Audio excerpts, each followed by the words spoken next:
for your love.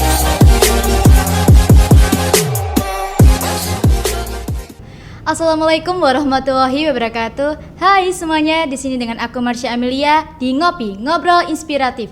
Kali ini aku mengundang tamu spesial dari U Intelijensia Kabupaten Mojokerto 2023 yaitu Kak Zulfa. Halo Kak Zulfa. Halo kawan POS. Gimana nih kabarnya? Alhamdulillah baik selalu. Kamu sendiri juga bagaimana? Nah, aku juga baik-baik saja, alhamdulillah. Nah, Kak Zulfa, aku ini penasaran banget dengan proses perjalanan Kak Zulfa sebelum menjadi U Intelijensia Kabupaten Mojokerto. Aku pengen tanya dulu yang pertama, apa sih Kak perbedaan sebelum dan sesudah menjabat menjadi U Intelijensia? Iya, jadi gini Marsha. Ini tuh banyak banget ya dari segi perbedaannya. Ketika kita masih jadi siswa SMA biasa, itu tuh pasti pendidikan kita kan hanya sebatas SMA itu aja. Iya. Tapi ketika kita udah terjun di dunia paguyuban ini, di dunia gusuk ini kan kita kan dapat wawasan dan juga ilmu yang baru. Itu tuh sudah pasti dari kita cara mandang dunia itu, atau dari cara kita ngobrol, dan juga dari banyak hal itu sudah pasti udah banyak sekali perbedaannya. Ya, jadi bisa dirasakan juga ya. Iya, bisa banget.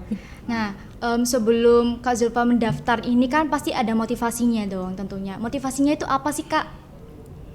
Sebenarnya satu sih, karena aku ingin berubah jadi lebih baik itu aja. Karena jadi lebih baik. iya, soalnya kan waktu pertama kali aku lihat kualifikasi ketika kita harus menjadi representasi dari suatu duta itu kan ya. Aku lihat, aduh, aku tuh nggak masuk gitu kualifikasi standarnya. Terus akhirnya kayak aku mikir, apa aku daftar aja ya, Kak? Biar aku bisa lihat atau nyemplung langsung lah gitu istilahnya ya. Iya. Jadinya mau menguji nyali juga ya untuk Iya. keberaniannya juga gitu Iya, ya. benar.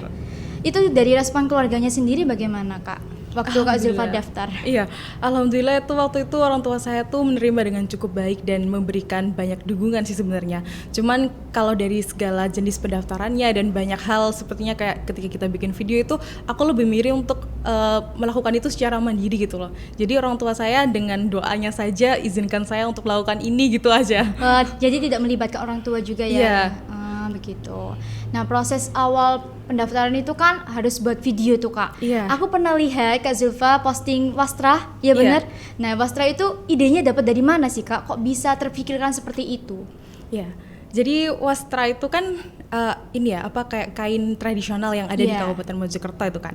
Jadi ide pertama itu tidak wastra sebenarnya. Awalnya tuh saya tuh ambil batik karena Batik. saya kan ikut ekstrakurikuler batik di sini kan, yang di bawah Bapak Sudirman itu kan. Terus kemudian saya mikir kenapa ya kok batik ini kok sedikit banget gitu loh peminatnya di SMA ini.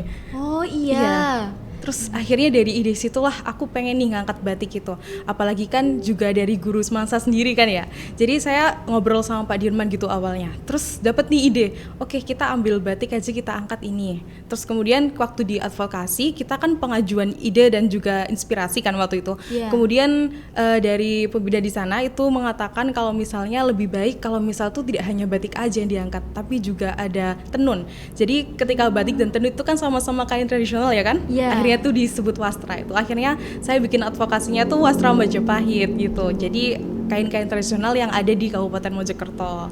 Oh iya, di video itu juga Kak Zulfa menggunakan bahasa Inggris. Kenapa harus menggunakan bahasa Inggris Kak? Ya, jadi alasan saya gunain bahasa Inggris itu karena gini loh. Nggak banyak orang yang bisa pakai bahasa Inggris kan. Tapi di media sosial seperti Instagram itu kan ada fitur untuk translate-nya kan. Terus kemudian kayak penonton yang ingin saya guide itu tidak hanya dari warga lokal aja gitu. Saya tuh punya beberapa temen yang juga dari internasional gitu kan. Karena kan saya juga sering main game dan juga saya ada punya beberapa temen yang saya pindahan dari Indonesia ke Australia gitu. Terus di sana tuh saya juga dikenalin sama teman-temannya. Jadi saya pengen tuh mereka tuh bisa ngerti kita juga gitu loh. Bisa tahu juga Iya, gitu. jadi targetnya awalnya tuh bukan agar mereka membeli batik atau tenun, tidak. Tapi target awalnya tuh agar mereka tuh tahu kalau hal itu tuh ada gitu di sini tuh. Wah, keren banget gitu. Iya. Nah, dari proses video itu akhirnya Kak Zulfa terpilih ya, lolos seleksi. Iya. Benar? Habis itu dilanjutkan dengan wawancara. Iya, untuk prosesnya tuh yang pertama kan kita cuman bikin video aja. Itu Iya. yang pertama itu masih belum wastra, itu cuman batik aja. Tapi itu ya termasuk wastra sih. Cuma konsep awalnya kan batik. Terus kita itu ikut technical meeting. Untuk seleksinya tuh ada 3. Jadi yang pertama, yang kedua sama yang ketiga. Yang pertama itu waktu itu kita tuh cuman kayak short interview aja gitu. Interview. Iya, kayak gitu. Interviewnya bersama dengan siapa aja Kak? Panitianya mungkin atau Iya, perwakilan? sama dewan juri gitu. Oh, dewan jurinya. Iya, jadi kita nanti ada beberapa orang, ya kita berdiri gini, berdekatan gini, terus ada dewan juri yang perkenalkan kamu kayak gimana, terus kayak kita memperkenalkan diri kita tuh bagaimana. Jadi mereka lihat kita itu dari situ, bukan dari kesempurnaan kita, enggak. Oh, tapi dari cara bicaranya. iya, dari gitu. potensi kita gitu. Wah, keren juga. Setelah itu, setelah tahap interview ada tahap apa lagi Kak? Iya, itu ada penunjukan bakat, terus ada tes tulis juga di seleksi pertama tadi itu ada penunjukan bakat, terus ada itu kayak deep motion ya. Jadi kita tuh diberi ruang diskusi gitu sama dewan jurinya. Jadi kita dikasih satu motion, terus kita mendiskusikan itu bagaimana sih sudut pandang kita tuh dalam menghadapi suatu masalah kayak gitu. Ah, gitu. Keren Iya. banget. Nah, tadi kan Kak Zulfa udah menyebutkan penunjukan bakat nih. Waktu Iya. itu Kak Zulfa nunjukin bakat apa?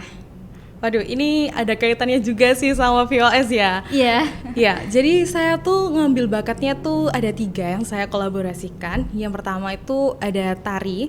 Jadi kan kita kan diberi 3 menit ya. Jadi Iya. dalam 3 menit itu, dalam setiap 1 menit tuh saya menunjukkan beberapa bakat. Yang pertama itu ada tari yang saya pelajari dari seni budaya di sini, dari Iya. Bortno langsung. Itu tari Mayang Rontek, itu kan juga dari Kabupaten Mojokerto. Iya. Jadi saya ngasih cuplikannya cuma 1 menit gitu aja. Terus yang kedua itu saya tuh storytelling, kayak apa ya, kayak Storytelling. iya, kita tuh storytelling tentang tari itu tadi loh. Terus kemudian kita tuh juga jadi reporter di sana. Jadi pertama itu kita kayak bilang, oh iya saya mau nunjukin tari gitu loh, tapi kayak caranya reporter gitu. Wah, keren banget idenya gitu. Setelah itu akhirnya ke tahap berikutnya yaitu tadi yang dikasih permasalahan itu. Iya. Nah, setelah itu apakah langsung ada karantina? Iya, belum ya? Belum. Ya, itu deep motion itu waktu seleksi kedua. Oh. Jadi ketika itu kita tuh diambil 30 pasang. Jadi ada 60 yuk dan 30 gus. Setelah itu kita ada lagi seleksi ketiga itu semifinal. Begitu. Iya. Jadi masa karantinanya itu di semifinalnya. Enggak. Jadi semifinal itu kita disaring lagi sampai 15 besar. Wah. Iya. Jadi begitu. Iya. Jadi sistemnya tuh eliminasi terus ya kita. Dieliminasi terus berarti Iya. seleksinya itu banyak banget gitu. Iya, lumayan ya. Wah, kalau begitu waktu karantina itu berapa hari sih Kak di sana? Oke, ketika kita udah lulus tadi di seleksi 3 jadi 15 pasang, kita tuh prakarantina dulu. Tapi sebelum prakarantina kita tadi yang saya bilang tadi advokasi, itu tuh selama 1 bulan penuh ya. Iya. Jadi selama 1 bulan tuh setiap minggunya kita store video. Jadi kalau dalam 1 bulan ada 4 minggu kan ya. Jadi Iya. dalam 4 minggu itu kita store 4 video kan. Terus setelah itu kita baru prakarantina. Ini sebelum karantinanya ya, ada Iya, iya. pra. Jadi di pranya ini selama 30 hari berturut-turut dalam 1 bulan itu kita akan melakukan prakarantina. Begitu, prakarantina itu kita itu ada di dinas, tapi juga kita mengunjungi kayak potensi yang ada di Kabupaten Mojokerto ini, bisa UMKM atau wisata gitu. Terus iya, Jadi tiap hari itu juga mengunjungi tempat-tempat itu. iya enggak tiap hari. Tapi tiap hari, iya, tapi ada jadwalnya. iya, ada agendanya. Oh, begitu. Nah, setelah prakarantina kan masuk ke karantina. Itu karantinanya itu cewek cowok kan dipisah ya? Iya. Nah, itu gimana tuh Kak? Kegiatan di karantina itu apa aja? Iya, waktu itu kita kan karantina 3 hari ya. Jadi nggak dipisah kayak gitu ya. Jadi kita tuh tetap bareng karena kan Gus dan Yu itu pasangan ya, satu Iya. ya.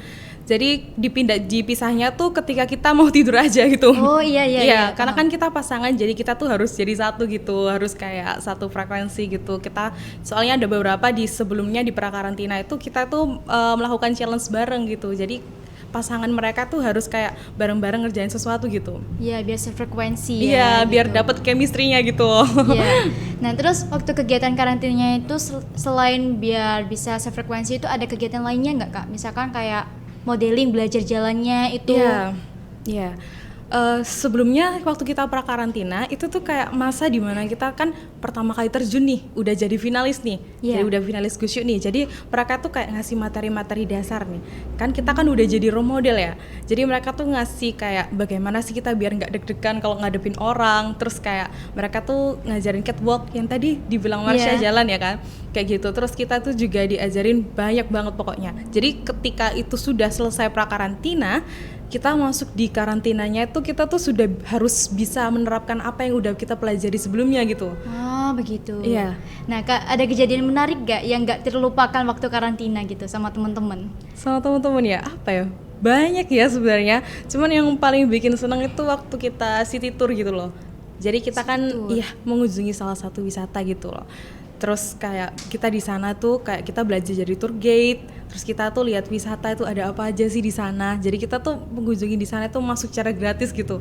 Dan Wah, bareng-bareng seru gratis, iya. Terus kita juga ada pelajaran batik juga di sana. Kayak kita disuruh ke batiknya gitu. Kita nyanting gitu di sana, terus dijelasin, oh batiknya ada ini loh gitu. Wah seru banget ya berarti Iya, gitu seru. ya. Gimana sih perasaannya Kak Zulfa sendiri gitu kan udah masuk final tuh, tinggal di finalnya aja itu perasaannya gimana waktu karantina itu? Iya. Awal-awal dulu waktu pra-karantina dan karantina kan kita pasti banyak hal yang harus kita lakuin kan. Iya. Itu kan tiap hari, jadi kita tuh harus melakukan banyak hal, harus ada yang dipersiapin. Terus karena kan kita tuh akhirnya kayak banyak pikiran gitu lah. Ya enjoy ya, banyak pikiran ya harus dijalanin gitu. Ya, Terus seimbang sampai gitu ya. terus sampai di hari adalah hari terakhir karantina itu kayak nggak nyangka gitu, kayak aku tuh udah berjalan sejauh ini gitu. Kalau noleh ke belakang lagi tuh waduh, bulan-bulan yang lalu itu kan kita harus bikin konsep ide dan banyak lagi. Tapi di besoknya grand final itu ada kelegaan sendiri dan juga ketegangan sendiri gitu loh. Oh gitu, itu nangis nggak sih Kak? Iya pastilah. Wah waktu itu pasti nangis bahagia karena nggak Nggak menyangka nyangka ya. gitu ya. Itu setelah grand final sih jujur aja itu kayak pasti kita mikir kayak udah banyak banget yang dilalui selama 2 bulan 3 bulan ini gitu. Wah gitu ya. Ya jadi Pasti juga meninggalkan kesan yang mendalam. Ya, luar biasa gitu, sekali luar biasa gitu ya. Nah puncak acaranya itu di mana sih Kak kalau boleh tahu? ya itu ada di lapangan pancing itu ya. Oh iya. Iya. Jadi waktu grand final tuh kita tuh tidak grand final dengan paguyuban Gus dan Yu sendiri itu, tapi kita tuh berkolaborasi dengan Majafest. Itu Majafest Fest itu. Iya. Iya, jadi acaranya meriah banget kan? Iya meriah Iya, banget. iya. Banyak banget yang kesana juga. Iya. Gitu. Jadi sebelum grand final kan sudah ada acara-acara sebelumnya kan, itu yang 1000 penari, itu yang 1000 bantengan itu kan. Iya. Iya, terus besoknya juga ada 1000 sambal wader itu. Iya. Ya itu luar biasa sih, kayak rasanya aduh kita jadi bagian dari acara yang super luar biasanya ini. Nah waktu nama Kak Zulfa dipanggil sebagai You Intelligentsia, gimana perasaannya gitu? Apalagi sama orang tua kan dilihat Iya. waktu itu. Jujur aja waktu itu nggak nyangka ya, karena ketika saya masuk untuk menjadi bagian Gus dan Dik itu kan saya ngira kalau kualifikasinya itu tidak sampai lah, tapi mereka tuh lihat potensi-potensi kita gitu loh. Mereka tuh nggak ngeliat oh ya kamu sempurna banget kamu masuk, enggak, tapi mereka tuh melihat kalau kita punya potensi dan kita bisa dikembangkan di situ loh, jadi kita bisa masuk untuk jadi finalis gitu. Dan ketika nama saya dipanggil untuk jadi You Intelligentsia, jujur tidak nyangka, karena kan untuk menjadi intelijensia itu berarti nilai tes kita di satu hari saat kita pra-karantina itu tinggi sekali gitu loh. Iya. Jadi kita bisa jadi untuk intelijensia. Jadi ketika saya dipanggil jujur ada rasa nggak nyangka, berarti saya sudah lolos dengan nilai yang cukup baik gitu. Oh, jadi rasanya kayak nggak nyangka juga Iya. gitu ya. Orang tua juga terharu nggak sih Kak waktu itu Iya. lihatnya? Itu orang tua saya nggak ngajak foto terus aja. Karena merasa bangga dengan Iya. anaknya gitu kan, memperoleh gelar gitu di saat masih SMA gitu. Nah Kak, aku mau juga tanya nih, mungkin Kak Zulfa ada suka dan dukanya karena melalui beberapa bulan juga prosesnya kan lama gitu. Ada Iya. nggak sih Kak suka dan dukanya itu? Oh, ini beriringan sih ya pastinya ya. Tapi sukanya tuh banyak banget. Kita tuh perasaannya tuh kayak misalnya kita kan sekarang masih SMA ya kan. Itu mungkin cakupan dunia kan hanya orang-orang yang SMA aja. Tapi ketika kita terjun ke paguyuban nih, ke paguyuban Gusuk ya, kita melihat banyak sekali hal-hal baru gitu. Jadi kayak ini tuh hal atau experience baru yang aku akan lalui gitu. Jadi aku merasa excited untuk hari demi harinya gitu loh. Oh ya aku besok mau gini deh, aku besok mau gini deh. Tapi dukanya tuh juga pasti karena di hari-hari yang seperti itu tuh kita tetap harus belajar, harus untuk terus memikirkan kita harus kelas 12. Iya. Iya. Juga banyak juga kita ketinggalan pelajaran kan. Dukanya itu aja sih sebenarnya. Karena banyak sukanya gitu Iya. ya gitu. Nah tadi kan proses perjalanannya sudah diceritakan gitu, suka dukanya juga udah gitu ya. Nah Kak Zulfa sendiri tuh punya nggak sih kayak pesan atau trik gitu buat kawan-kawan VOS yang mungkin mau daftar jadi Gus dan Yu 2025? Iya. Oke, untuk teman-teman semuanya, jangan pernah takut atau merasa dirimu tidak pantas, karena kadang-kadang itu kita tuh punya potensi atau hal-hal yang mungkin saat ini masih belum kita sadari ya. Tapi jangan pernah merasa kalian tuh lelah atau rendah. Kalian tuh masih bisa berjalan jauh meskipun itu pelan-pelan. Karena tidak semua orang prosesnya tuh sama. Mungkin kalian hanya melihat orang-orang yang sekarang sudah sukses tanpa tahu apapun yang mereka lalui. Jadi jangan takut untuk melangkah. Karena di tahun 2025 juga akan dibuka, ada paguyuban ada pemilihan Gus dan Yu 2025 lagi yang mendatang. Untuk teman-teman yang mau mendaftar silahkan, mari kita lihat dunia yang jauh lebih indah ya. Wah, keren banget. Ternyata Kak Zulfa ini benar-benar orang yang hebat banget dan dapat menginspirasi aku juga ini ya. Nah, kawan VOS itu tadi pembicaraan aku, cerita inspiratif dari Kak Zulfa juga. Nah, jangan lupa terus dukung VOS. Jangan lupa untuk subscribe, like, comment, dan juga aku sama Kak Zulfa bakal pamit undur suara. Dadah! For your love.